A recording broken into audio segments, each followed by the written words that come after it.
দখলদার ইসরায়েলের সঙ্গে সহযোগিতামূলক সম্পর্ক থাকলেই পেতে হবে মৃত্যুদণ্ড। মঙ্গলবার ১ জুলাই ইরানের সংসদে নতুন এই আইন পাশ করা হয়েছে। ইসরায়েল ছাড়াও অন্য শত্রু দেশগুলোর সঙ্গেও ইরানের কোনো মানুষ যোগাযোগ রাখতে পারবে না বলে জানিয়েছে দেশটি।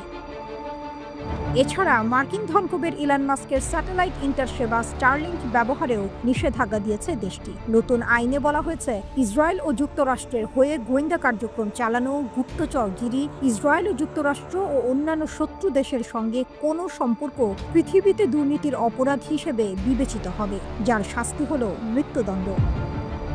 বিশেষভাবে ইসরায়েলের কথা উল্লেখ করে বলা হয়েছে, যারা ইসরায়েলকে সামরিক, আর্থিক ও প্রযুক্তিগত সহায়তা দেবে তাদের সর্বোচ্চ শাস্তি ভোগ করতে হবে।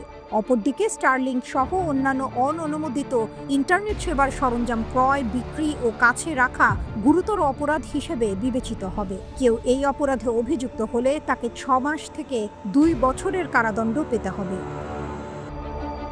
আর যারা এসব নিষিদ্ধ যন্ত্রাংশ ১০টির বেশি উৎপাদন বা আমদানি করবে তাদের ৫ থেকে ১০ বছরের কারাদণ্ড দেয়া হতে পারে।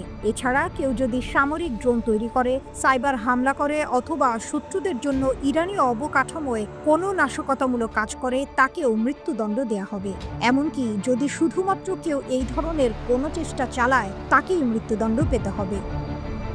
এর সঙ্গে কেউ যদি মিথ্যা সংবাদ প্রকাশ ও এই ধরনের কন্টেন্ট তৈরি করে যেগুলো মানুষের মধ্যে বিভক্তি, ভয় তৈরি করে এবং জাতীয় নিরাপত্তার জন্য হুমকি হয়ে দাঁড়ায়, তাদের ১০ থেকে ১৫ বছরের কারাদণ্ড হতে পারে।